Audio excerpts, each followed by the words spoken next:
찬송가 428장입니다.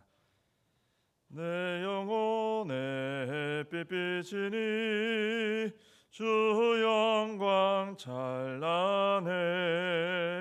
이 세상 어떤 빛보다 이 빛 더 빛나네.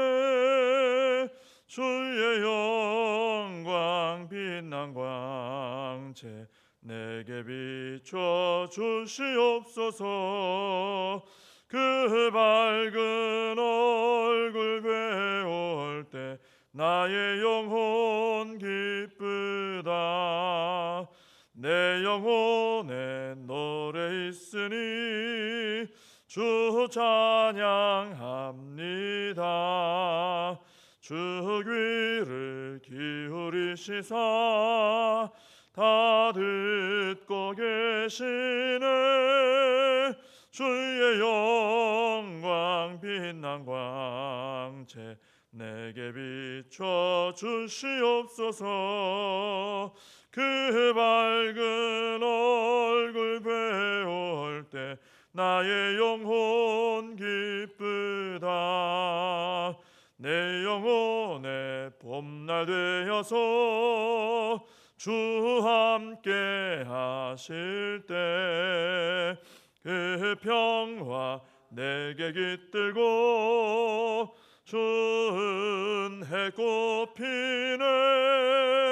주의 영광 빛난 광채 내게 비춰 주시옵소서. 그 밝은 얼굴 배울 때 나의 영혼 기쁘다. 내 영혼에 희락이 있고 큰 소망 넘치네. 주 예수 복을 주시고 또 내려 주시네. 주의 영광 빛난 광채 내게 비춰 주시옵소서. 그 밝은 얼굴 배울 때 나의 영혼 기쁘다. 사도신경으로 신앙 고백하시겠습니다. 전능하사 천지를 만드신 하나님 아버지를 내가 믿사오며 그 외아들 우리 주 예수 그리스도를 믿사오니 이는 성령으로 잉태하사 동정녀 마리아에게 나시고 본디오 빌라도에게 고난을 받으사 십자가에 못 박혀 죽으시고 장사한 지 사흘 만에 죽은 자 가운데서 다시 살아나시며 하늘에 오르사 전능하신 하나님 우편에 앉아 계시다가 저리로서 산 자와 죽은 자를 심판하러 오시리라. 성령을 믿사오며 거룩한 공회와 성도가 서로 교통하는 것과 죄를 사하여 주시는 것과 몸이 다시 사는 것과 영원히 사는 것을 믿사옵나이다. 아멘. 예레미야서 3장 22절 하반절부터 4장 4절까지입니다.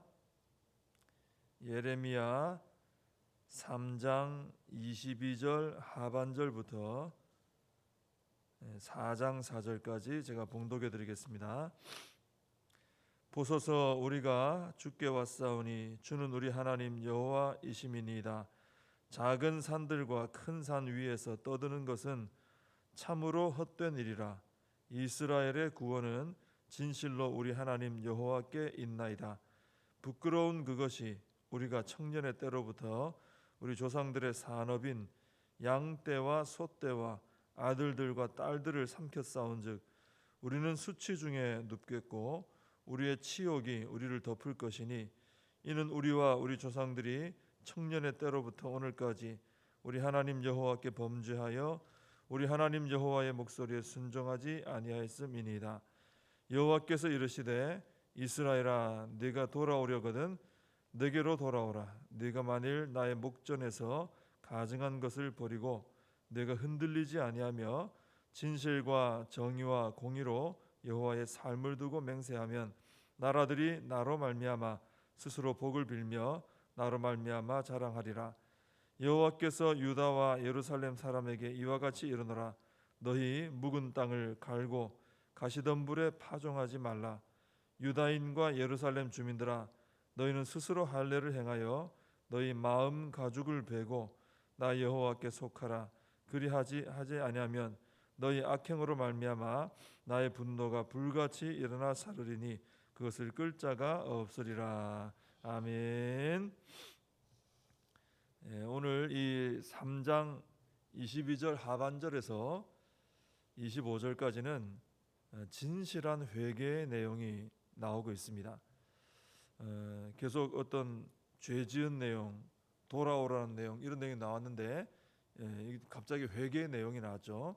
그래서 어쩌면 이것이 이 예레미야가 하나님 앞에 이스라엘을 좀 대표해서 이런 회개를 했을 수도 있고, 혹은 몇 사람이 또 선지자의 말씀을 듣고 이런 회개를 했을 수도 있다, 이렇게 볼 수 있습니다. 어쨌든 이 나오는 22장 22절 하반절에서 25절까지 이 내용은 하나님께서 원하시는 이런 회개 내용이다, 이렇게 볼 수 있겠습니다. 그래서 하나씩 좀 살펴봅니다. 23절에 보시면은 작은 산들과 큰 산 위에서 떠드는 것은 참으로 헛된 일이라 했습니다.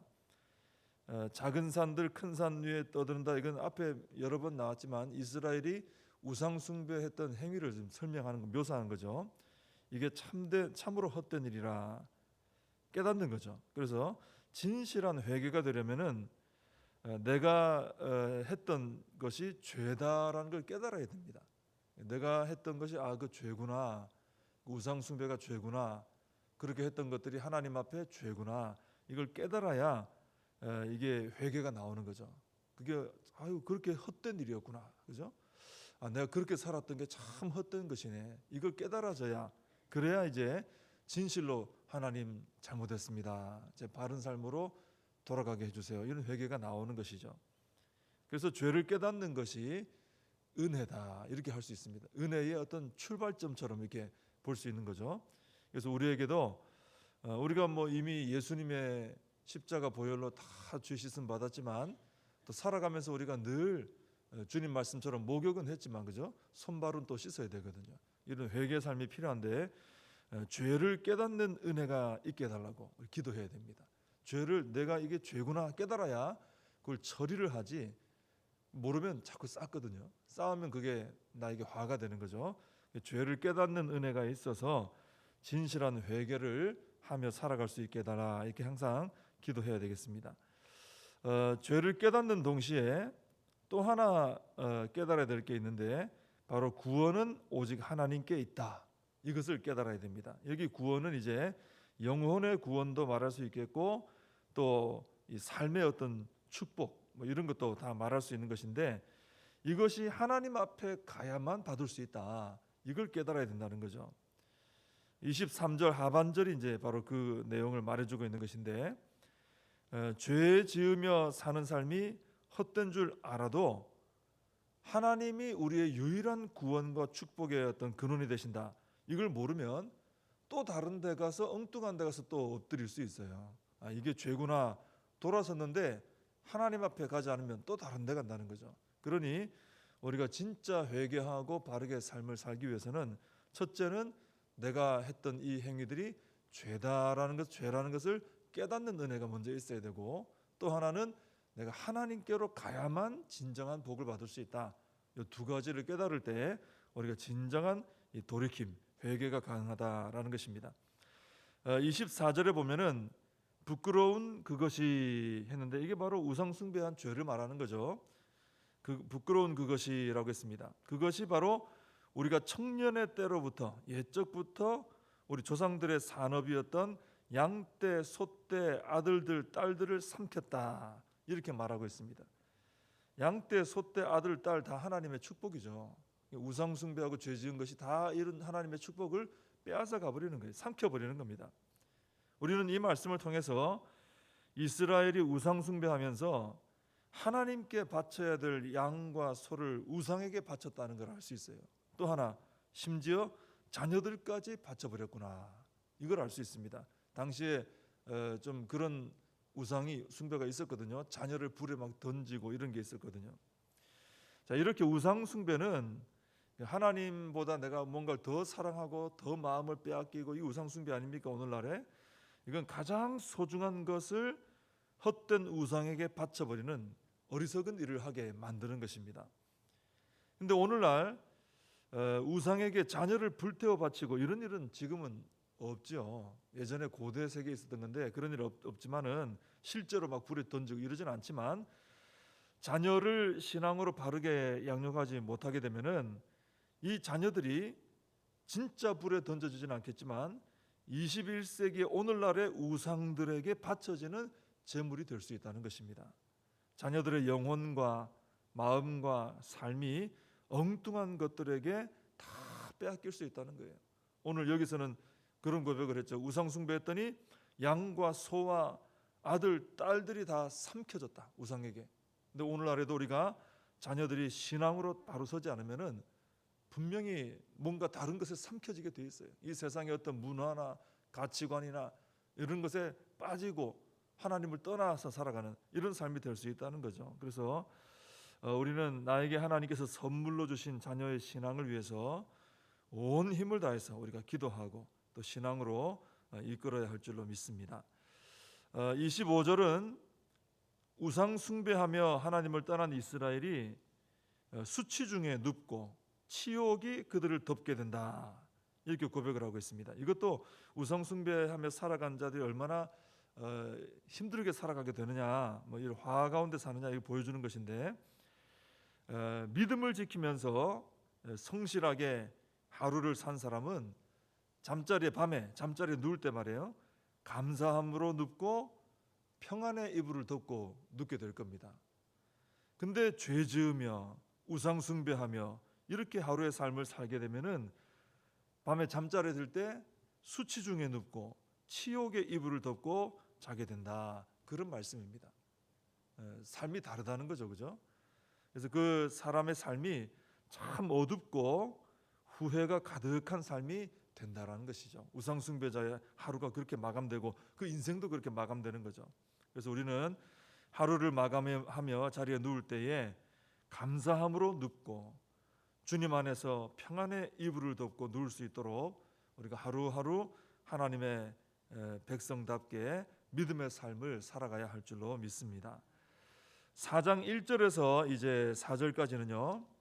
자, 앞에 부분은 회개의 내용이고 4장 1절에서 4절까지는 하나님께서 이제 하시는 말씀입니다. 이스라엘에게 너희가 회개하고 나에게 돌아오려면은 이렇게 해야 된다. 그러면 또 이렇게 될 것이다. 이런 내용을 말씀하고 있습니다. 먼저 1절에 보시면 하나님 눈앞에서 하나님께 돌아오려면은 하나님의 눈앞에서 가증한 것을 버리고 흔들리지 않아야 된다라고 말씀하십니다.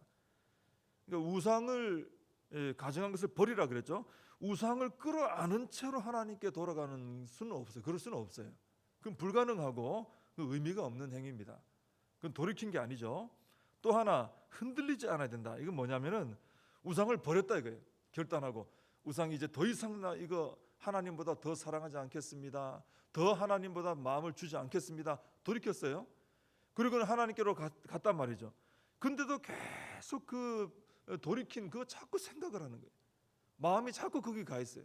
그러니까 하나님께로 돌이켰다고 하면서도 자꾸 흔들흔들하고 다시 가게 되고 그런 사람은 또 다시 갈 확률이 굉장히 높습니다. 그래서 회개하고 진정으로 하나님께로 돌이키려면은 첫째는 우상이 되는 것, 나에게 우상이 되고 있는 그것을 완전히 버려야 되고 두 번째는 그것 때문에 다시 마음이 흔들리지 않을 정도로 확실하게 묻어버리고 하나님께로 가야 된다라는 것이죠. 이게 진짜 돌이켜지는 그런 모습이 되는 거죠. 그다음에 2절에서 보시면은 진실과 정의와 공의로 여호와의 삶을 두고 맹세하면 그렇습니다. 이 말씀은 회개하고 돌아오는 것이 말로 되면 안 된다. 말로만 되면 안 되고 진실과 정의와 공의 이것은 바로 진정한 삶의 변화가 뒷받침이 돼야 된다. 위에서 말한 거하고 똑같아요. 그러니까 우상이 됐던 것을 버리고 돌아설 뿐 아니라 두 번 다시 그 마음이 흔들리지 않도록 다시 돌아가고 이렇게 되지 않도록 삶의 변화가 뒷받침이 될 때 이게 진정한 변화의 회개가 된다는 것이죠. 이렇게 되면은 그 2절 말씀에 보면 그런 말씀이 나오죠. 그렇게 두고 맹세하면 나라들이 나로 말미암아 스스로 복을 빌며 나로 말미암아 자랑하리라. 이건 뭐냐면은 정말 이스라엘이 성도가 진심으로 회개하고 삶의 변화까지 일어나는 회개를 하면은 그럴 때 바로 그 성도의 삶을 보고 세상이 영향을 받는다는 얘기입니다. 세상이 복을 받게 된다는 거죠. 자, 성도는 첫째는 내가 먼저 복을 받아야 되죠. 그 다음에는 뭡니까? 나로 말미암아 세상이 하나님의 복을 받도록 하는, 이게 우리의 삶의 어떤 사명이거든요. 근데 이걸 위해서는 내가 진심의 이런 진실한 회개의 돌이킴의 열매가 내게 있어야 된다는 겁니다. 정말 주님 닮은 모습으로 바뀌어가는 모습이 우리에게 있을 때 그거 보고 세상이 하나님을 알게 되고 영향을 받지, 내가 세상 사람들이 막 좋아하는 이런 걸로 치장한다고 세상이 변화되진 않아요. 내가 예수 사람이 될 때 세상이 나를 보고 변화받는 역사가 일어난다는 거죠. 3절과 4절도 비슷한 말씀입니다. 특별히 이 구절에 보면은 눈에 띄는 것이 있죠. 묵은 땅을 갈아라. 가시덤불에 파종하지 말라. 그죠? 그리고 너희 마음 가죽을 베는 할례를 행하라. 이런 말씀이 독특한 표현이 나옵니다. 이건 다 무슨 의미냐면은 이게 이제 하나님께로 돌아올 때 과거의 모습하고는 완전히 다른 그런 존재와 삶으로 바뀌어져야 된다는 거예요. 위에서 말한 것과 똑같은 맥락입니다. 그죠? 진정으로 바뀌어져야 된다. 그러니까 묵은 땅, 이게 우상 숭배하고 죄 지을 때 우리 마음밭이 묵은 땅이 되잖아요. 굳어버리죠. 이걸 갈아 엎어버리고 아주 이 마음 중심에 질긴 가죽이 있어요. 이게 아주 질겨 아주 고집스럽고 하나님께 안 돌아가요. 이거를 베어버려야 돼. 마음의 할례죠, 그죠? 마음의 할례. 이건 다 묵은 땅을 갈고 마음의 가죽을 베고, 이건 다 뭐냐면은 중심이 돼야 된다는 거예요. 근본이 변화돼야 된다. 그래야 진실한 회개가 이루어지고 하나님 앞에 복을 받으며 살아가게 된다는 거죠. 우리가 진짜 변화가 되려면요, 내가 바르게 살아야지 하는 그런 결심만 가지고는 잘 안 됩니다. 그 결심 우리의 결심 약합니다. 또 몇 가지 선한 행위 좀 했다고 내가 진짜 바뀌어지고 그러지 않습니다. 정말 우리가 바뀌어지려면은 오늘 이 말씀처럼 마음의 묵은 땅을 갈아야 되고 마음의 가죽을 베는 할례를 받아야 중심이 변화되고 진짜 변화가 일어난다는 거죠. 근데 이 변화는 무엇으로 일어나느냐? 내가 결심하고 내가 행위한다고 되는 게 아니고요. 이것은 하나님의 말씀과 성령의 역사로만 되는 것입니다. 내 힘으로 되는 게 아니죠. 그래서 이 말씀과 성령으로 변화되어야 중심이 변화가 되게 되고요, 근본이 변화되고 속에서부터 변화된 게 겉으로 열매가 드러나는 참 변화가 일어나게 되는 것이죠. 그래서 우리는 이미 예수님 안에서 믿고 구원받았지만 더욱더 말씀의 깊은 은혜에 들어가고 또 성령의 뜨거운 은혜를 체험하면서 중심을 항상 마음밭을 갈아엎고 마음의 가죽에 이 마음을 어떤 할례하는 이런 삶을 통해 참된 변화의 삶을 살아가야 될 줄로 믿습니다. 기도하겠습니다. 하나님 아버지, 저희들의 삶에 중심의 변화가 있고 그로 인한 열매가 있도록 하나님 은총을 베풀어 주시옵소서. 하나님의 말씀의 은혜가 뜨겁게 임하게 도와주시고 하나님의 성령의 은혜가 뜨겁게 임하여서 우리의 겉만 치장하고 바뀌어지는 것이 아니라, 말로만 바뀌어지는 게 아니라 저희들의 중심이 바뀌어서 그 열매가 드러나서 하나님께 영광 돌리는 삶을 살아가게 하여 주시옵소서. 예수님의 이름으로 기도하옵나이다. 아멘. 주님과 주신 기도로 예배를 마칩니다. 하늘에 계신 우리 아버지여, 이름이 거룩히 여김을 받으시오며 나라의 임하옵시며 뜻이 하늘에서 이룬 것 같이 땅에서도 이루어지이다. 오늘날 우리에게 일용할 양식을 주옵시고 우리가 우리에게 죄진 자를 사하여 준 것 같이 우리 죄를 사하여 주옵시고 우리를 시험에 들게 하지 마옵시고 다만 악에서 구하옵소서. 대개 나라와 권세와 영광이 아버지께 영원히 있사옵나이다. 아멘. 오늘 말씀 붙들고 기도하시고 이 나라 민족을 위하여 또 코로나 사태 속히 해결될 수 있도록 간절히 기도해 주시고 우리 또 교회와 우리 다음 세대 우리의 사명을 붙들고 함께 기도하겠습니다.